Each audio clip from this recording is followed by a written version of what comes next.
ce geste de toi viendra mon secours.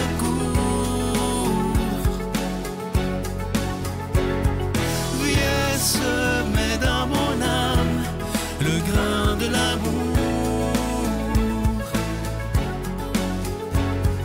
Je traverse un désert et je meurs de soif.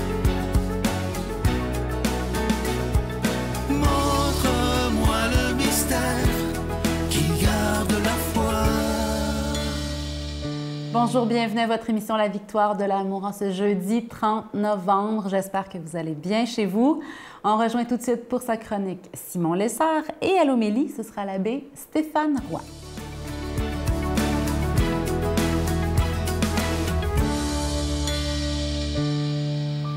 Bonjour tout le monde. Alors, nous voulons toujours mieux connaître Jésus. Pourquoi? Parce que plus nous le connaissons, plus nous pourrons l'aimer et le servir. Voilà le but de notre vie, voilà qui nous rend vraiment heureux.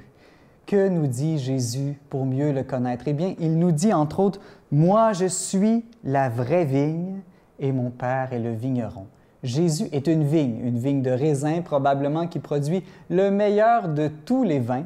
Et il nous dit aussi que son Père est un vigneron, donc que son Père prend soin de lui, puisque le vigneron prend soin de la vigne.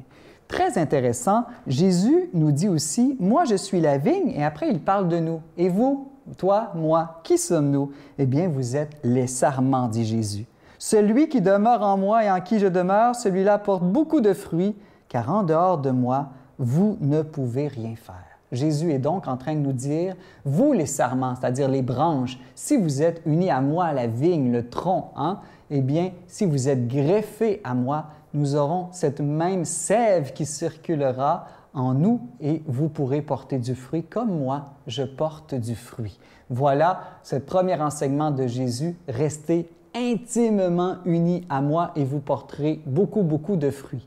Quel est le fruit que nous pouvons vraiment porter? Le fruit, on pourrait dire le signe d'une vie réussie. Est-ce que c'est d'avoir beaucoup d'argent, des richesses? Est-ce que c'est d'avoir une grande famille? C'est pas mauvais d'avoir une grande famille. Est-ce que c'est d'avoir la santé?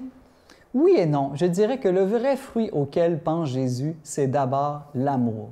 Parce que c'est l'amour qui donne sa véritable valeur à toute chose. Et lorsque nous sommes unis à Jésus, greffés à lui, comme des sarments, des branches à la vigne, eh bien, on peut ajouter l'amour du Christ à tout ce que nous faisons. Et donc, cela donne une valeur divine, une valeur infinie à la moindre de nos petites actions. La petite Thérèse dirait, même ramasser une épingle par terre, si on le fait uni à Jésus, eh bien, ça a une valeur incroyable. Alors, ce qui est très important aussi, c'est lorsque Jésus va nous dire tout de suite après, « Sans moi, vous ne pouvez rien faire. Si vous êtes détaché de moi, vous ne pouvez rien faire. » Alors, évidemment, on peut faire des choses sans Dieu. Il y a même beaucoup de personnes qui passent leur vie à faire une foule de choses sans penser à Dieu.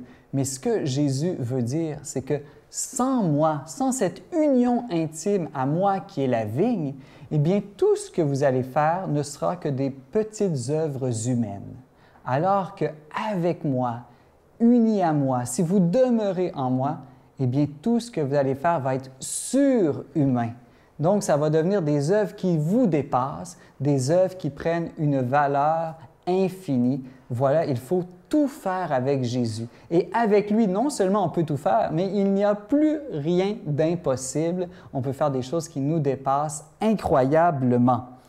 Alors, avec cette union à Jésus, on peut même déplacer des montagnes. C'est la puissance de la foi. Et ces montagnes-là, ça peut être l'orgueil, ça peut être le découragement. Non, vraiment, unis à Jésus, rien n'est impossible.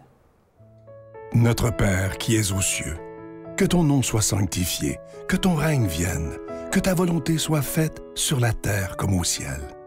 Donne-nous aujourd'hui notre pain de ce jour. Pardonne-nous nos offenses, comme nous pardonnons aussi à ceux qui nous ont offensés. Et ne nous laisse pas entrer en tentation, mais délivre-nous du mal, car c'est à toi qu'appartiennent le règne, la puissance et la gloire pour les siècles des siècles. Amen. La Victoire de l'amour vous invite à venir vivre des moments inoubliables en Italie en compagnie du Père Michel Marie, Christine Michaud, Miguel Padilla et Sylvain. Nous visiterons Venise, Padoue, Florence, Sienne, Assise et Rome, la ville éternelle. Célébration eucharistique avec le Père Michel Marie. Nous assisterons aussi à l'audience générale avec le pape François au Vatican, du 2 au 13 juin 2024, avec Spiritour au 514-374-7965 ou 1-866-331-7965. Je suis tellement content de vous parler de ce magnifique cadeau du mois de décembre, une belle exclusivité de la Victoire de l'amour. Il s'agit du bracelet du réconfort. Vous le voyez à l'écran présentement, il est en acier inoxydable, donc il ne ternira pas. Il est aussi ajustable, autant pour les hommes, les femmes que pour les plus jeunes. Et vous voyez ce qui est inscrit sur le bracelet, « Je suis la lumière du monde ». Et si on a décidé de l'appeler le bracelet du réconfort, c'est lorsque ça ne va pas dans notre vie. Lorsqu'on vit des moments d'épreuve, évidemment, c'est pas magique, là. Il s'agit de regarder ce bracelet-là et simplement se rappeler que dans nos épreuves, nous ne sommes pas seuls. Je vous rappelle que vous recevrez également un reçu pour fin d'impôt. Je vous donne l'adresse. La Victoire de l'amour, case postale 120, succursale Boucherville à Boucherville, le J4B 5E6. Je vous la redonne. La Victoire de l'amour, case postale 120, succursale Boucherville à Boucherville, le J4B 5E6. Également par téléphone, par carte de crédit du lundi au jeudi de 8h à 17h dans le 514-523-4433. 523-4433 ou sans frais le 1-888-811-9291. 1-888-811-9291 et aussi sur notre site Internet. Vous savez que c'est un moyen très rapide, sécuritaire et efficace de faire votre don, le www.lavictoiredelamour.org.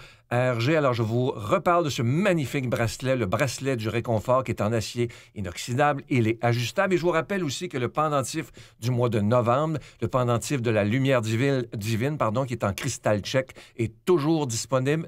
Ça vient évidemment avec la chaîne qui est aussi en acier inoxydable. Merci de tout cœur de ce que vous ferez pour la Victoire de l'amour en cette période de Noël, car si cette émission existe, c'est grâce à chacun et chacune d'entre vous. Merci de tout cœur.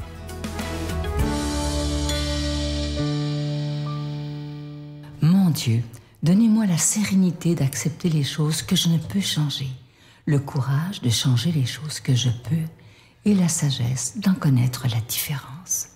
Amen.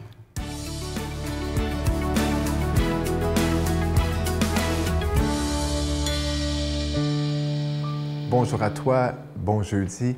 Évangile de Jésus-Christ selon saint Matthieu. Comme Jésus marchait le long de la mer de Galilée, il vit deux frères, Simon appelé Pierre et André son frère, en train de jeter le filet dans la mer. C'étaient des pêcheurs. Il leur dit, « Venez à ma suite, et je vous ferai pêcheurs d'hommes. » Laissant aussitôt leur filet, ils le suivirent.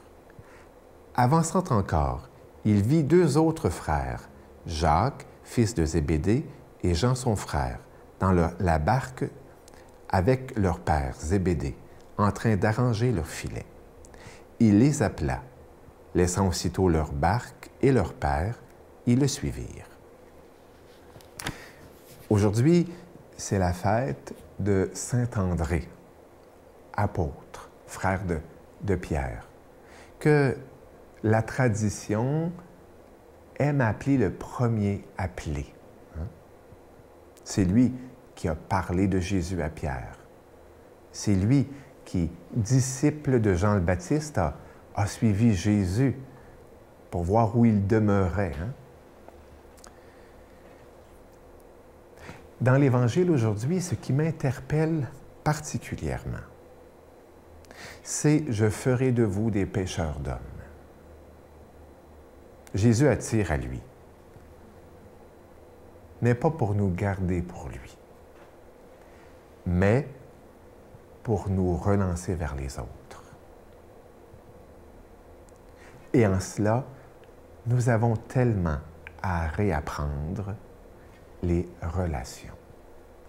Honnêtement, je ne me tairai jamais à ce sujet. Pourquoi?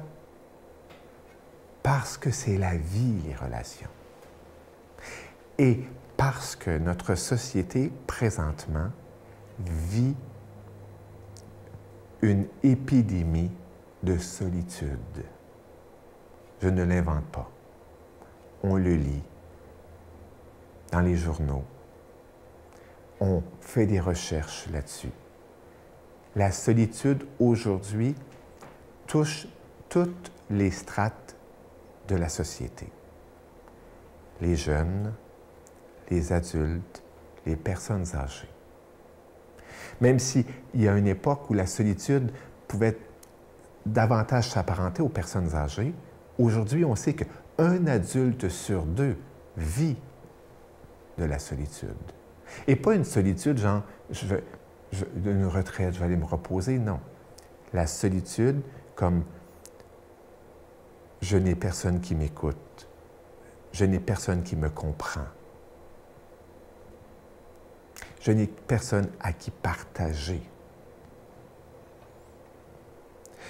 À un groupe de jeunes, l'autre jour, à qui on a parlé de la solitude et qui reconnaissait vivre de la solitude, une jeune fille a répondu que l'un des grands responsables présentement chez les jeunes et chez les adultes de la solitude, c'est les réseaux sociaux.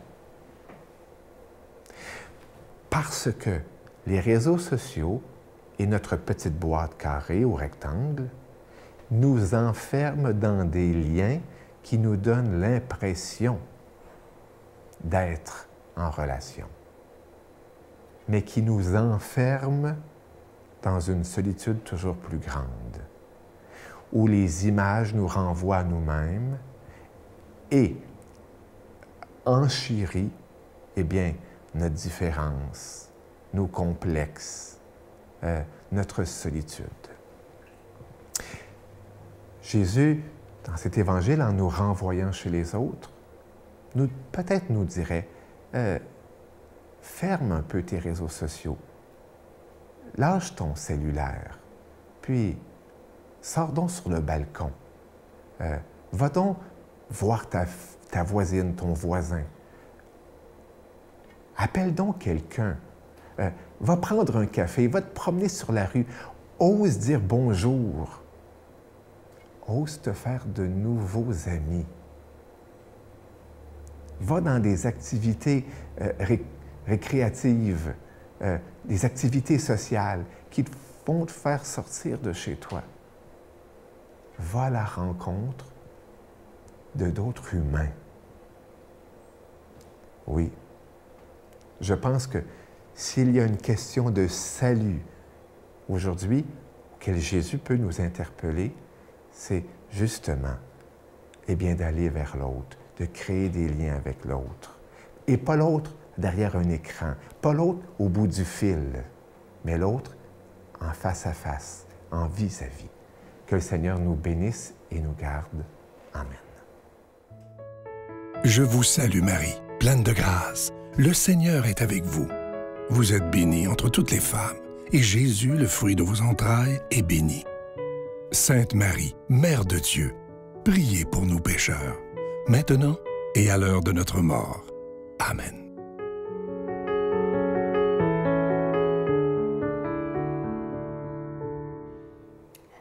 En ce tout dernier jour du mois de novembre, j'aimerais vous dire que ma prière vous accompagne. Je prie spécialement aujourd'hui pour tous ceux qui souffrent, qui sont en deuil, qui vivent dans le conflit, qui manquent de paix et d'espérance. Ma prière vous accompagne pour que vous puissiez voir la lumière au bout du tunnel, que Dieu vous accorde sa bénédiction, sa grâce, son soutien, qu'il vous guide, qu'il vous redonne confiance et espérance dans notre monde. Donc, prions les uns pour les autres. Notre monde a besoin de cette prière. Élargissons l'espace de notre prière. Bonne journée. Prendre l'homme et le valoriser, lui dire qu'il y a quelque chose de grand en lui et que quoi qu'il ait fait, il est plus grand que ce qu'il a fait. Juste un peu d'amour donné par amour, il n'en faut pas plus pour soulever la vie. Un seul mot d'amour écrit par amour, et le cœur s'emballe et tout est reparti. Un geste d'amour posé par amour, et de l'enfer vous passez en paradis. Il en faut peu, je le redis.